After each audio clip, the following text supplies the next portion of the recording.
Educação. Comunidade. Saúde. Comunicação. Universidade. Cultura. Cidadania em Debate. Boa noite. Começa agora Cidadania em Debate, um programa do Sindicato de Servidores Públicos do Ensino Superior de Blumenau. Este é um espaço que trata questões de interesse dos trabalhadores do Vale do Itajaí. E no programa de hoje o assunto é enchente e os problemas causados a mais de 280 mil moradores de Blumenau, alguns com prejuízos diversos, desde danos a residências, a quedas de barreira, enfim. A cidade volta a sofrer com as chuvas e principalmente com a falta de uma política de prevenção a esse tipo de evento. Afinal de contas, não é a primeira e certamente não será a última vez que o município e região irão enfrentar enchentes e enxurradas, seguidas ou não de deslizamento de terra. Tudo isso é muito trágico para o blumenauense e ainda mais para aquele que ainda nem tinha se recuperado do evento de 2008. O que, aliás, significa dizer, os prejuízos se acumulam. Algumas famílias ainda nem recuperaram por completo os móveis e imóveis perdidos há 3 anos e agora se vêem as voltas de mais uma tragédia. Que eu digo os moradores da rua 1º de Janeiro, que têm suas casas invadidas tão logo o rio Itajaí-Açu começa a dar sinais de enchente. E desta vez, os 224,4 milímetros de chuva em 4 dias não só deixou o rio com 12 metros e 60 centímetros, como também deixou a população perdida em números e informações. Afinal, as medições estão corretas? Como as pessoas devem se orientar diante de uma nova situação semelhante a esta? E a política de prevenção do município está falhando? E onde? Para responder essas questões, os convidados são o professor do mestrado em Desenvolvimento Regional da FURB, Marcos Antônio Matede, e um dos coordenadores do Centro de Operação do Sistema de Alerta da Bacia do Rio Itajaí-Açu, CIOPS, Ademar Cordeiro. A primeira pergunta é: diante de um novo evento como este, a população pode se orientar pelos números que apontam os alagamentos e inundações de ruas de Blumenau? Boa noite, Ademar. Obrigado por vir ao Cidadania em Debate. A população tem que se orientar por aí mesmo?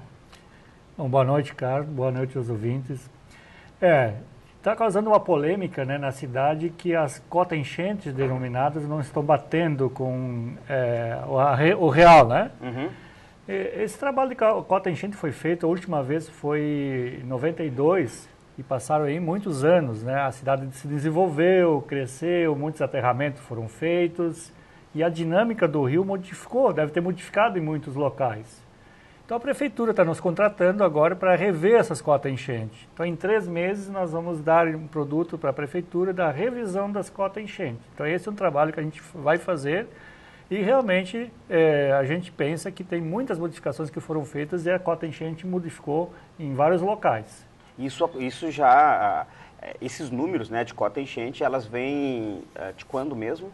92 foi feita a última revisão, foi feita Depois da enchente de 84 uma vez, né, depois foi revisto, refeito, né, em 1992, que é aquela enchente que deu, aliás, uma enchente igual a essa, 12,80 a altura dela foi atingido a cota máxima. E as pessoas que sentiram, né, naquele momento a enchente, e por isso que elas acham que, né, ou acham não, dizem que essa cota ela modificou, né? Exatamente. Então, muitas pessoas viram que a água chegou antes, né? Uhum. Por esse motivo. A gente fala, bom, a minha cota é 8 metros, ou 10, vamos imaginar, um pouco maior, né? 11 metros. Quando o rio foi feita a previsão aí que ia dar 10 metros, nem se preocuparam, né? Bom, a primeira previsão que a gente fez foi para 10 metros. Uhum. Então, a minha rua não vai pegar. Daí a pouco, a água estava na casa deles, né? Sim, sim. Porque a cota enchente já está desatualizada. Então, a água chegou antes do que aquele valor de 10 metros que foi previsto a primeira nossa previsão. Então, isso aconteceu, deve ter acontecido em alguns locais. E é isso que a gente vai rever, vai dar a prefeitura deve divulgar que até o final do ano, né, esse novo trabalho que a gente vai fazer, os novos valores das cotas enchentes. Uhum. Professor Matede, obrigado por vir também aqui ao Cidadania em Debate. Nós, novamente, Blumenau enfrenta aí enchentes, né?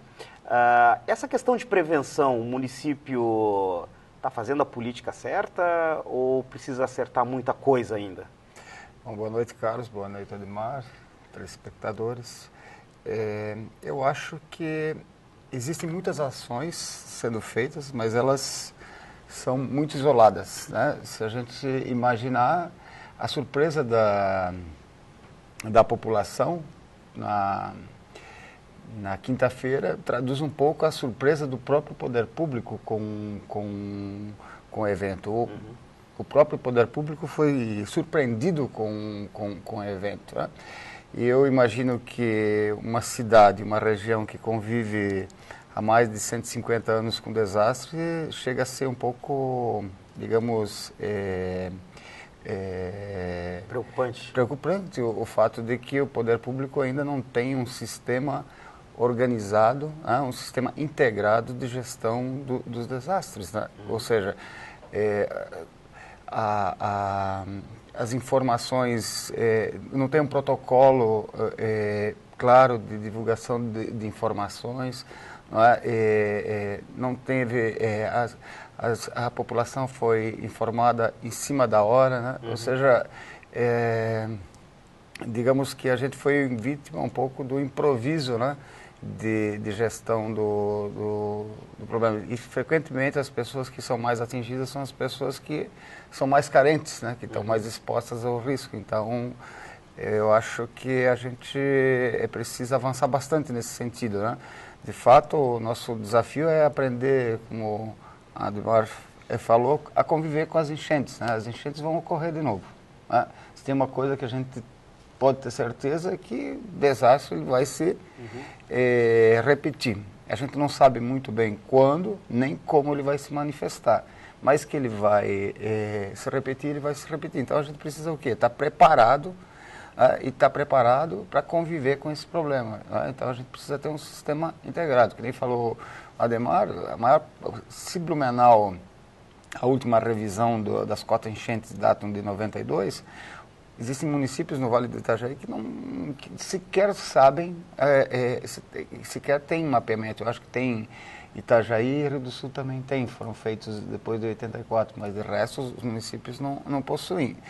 E depois, eu acho que o problema dos desastres, ele não é um problema só de Blumenau, ele tem que ser gerido regionalmente, né? Você precisa entender ele no sentido global. Medidas em Blumenau ou em Rio do Sul afetam Itajaí, medidas em Rio do Sul afetam Blumenau, então é preciso ter ações integradas e um planejamento global para a bacia e considerando as especificidades de cada município. Recentemente, Pomerode experimentou aí uma situação bem difícil também, né? Vitor Meirelles, regiões que frequentemente encontravam-se, não se tinham registros históricos, né, de enchentes, estão sendo afetadas e afetadas profundamente nisso.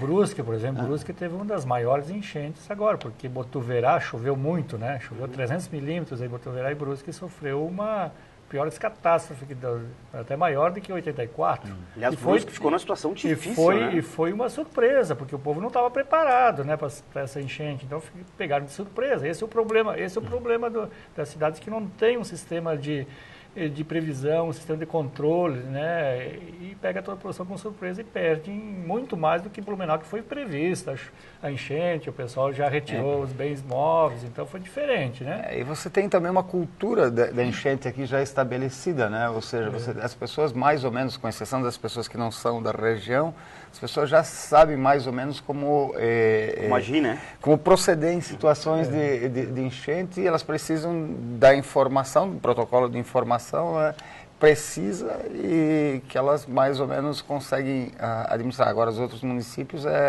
realmente e nesse sentido é preciso investir mais, tá?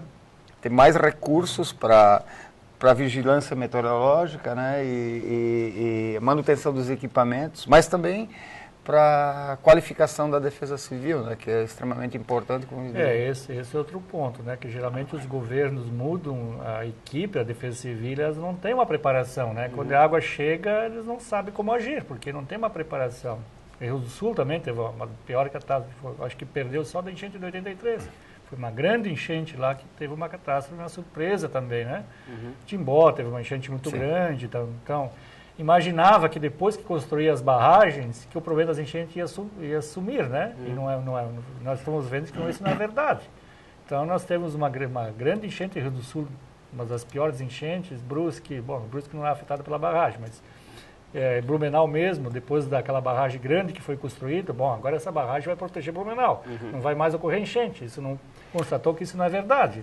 Porque de fato as barragens elas não eliminam o risco, elas transferem de agente, né, da chuva para o funcionamento do equipamento, e as barragens têm um ciclo de vida, né? Elas não duram para sempre, elas vão acumulando sedimentos e vão diminuindo a capacidade de retenção se não fizer a manutenção correta delas, né?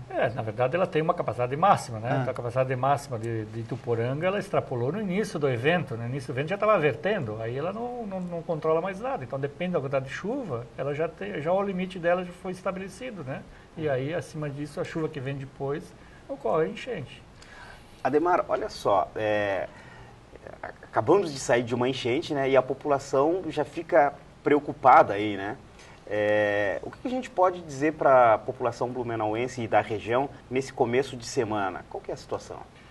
Bom, tem muita gente divulgando boatos, me pergunta na rua, é verdade que vai vir uma enchente, vai enchente de novo, estão falando por aí, assim, não passa de boato, pode ficar tranquilo que a enchente, não tem nenhuma enchente prevista, quem fizer previsão a longo prazo, essas previsões, esses boatos, só se amandinar, né? Que eu que não tem nada a ver com a ciência, né? Então a ciência, por enquanto, não tem nada de aviso, mas a enchente não. Por outro lado, a gente nunca sabe quando vai acontecer uma enchente nova, né? A gente faz uma previsão no máximo de 15 dias, que os modelos matemáticos que começam, são modelos globais, que eles funcionam tanto o americano como o europeu, como aqui o brasileiro, que é o INPE, que faz o modelo global. Ele faz a previsão para 15 dias, que pega lá do início da região lá da América do Sul e vem subindo, né? No nosso caso aqui. O europeu vem de baixo para cima, então a atmosfera se modifica e previsões a mais do que 15 dias não são previsões confiáveis, verdadeiras. A ciência não pode prever mais do que isso, então são boatos, a população não deve ficar acreditando nesses boatos, né, como fosse verdade. Então, é isso que eu tenho a dizer. De fato, né, Carlos, o que tem é um efeito rumor, né? Ou seja, um efeito de... Depois acontece todo esse desastre aí, Você né? tem um efeito rumor, eu acho que justamente em função desses nichos de informação, né, que o poder público guarda para ele, né? E também de não ter implantado e estabelecido um protocolo de divulgação de informação sistemático e periódico, né? Ou seja, precisa dizer, olha, diariamente a gente vai emitir um boletim, esse boletim tem tantas, com essas e essas características e esses são os dados. Pronto. Mas assim, o que acontece? Todo mundo fica especulando, que nem falou Ademar, e gera o quê? Gera essa insegurança, né? Que é produto do efeito rumor. Pois então, nós estamos aqui hoje tratando da questão da enchente, esse evento aí, que é fenômeno da natureza, mas que precisamos ter o processo de prevenção. Temos aqui a presença de professores tratando dessa questão. A gente faz um intervalo e já voltamos para continuar o assunto.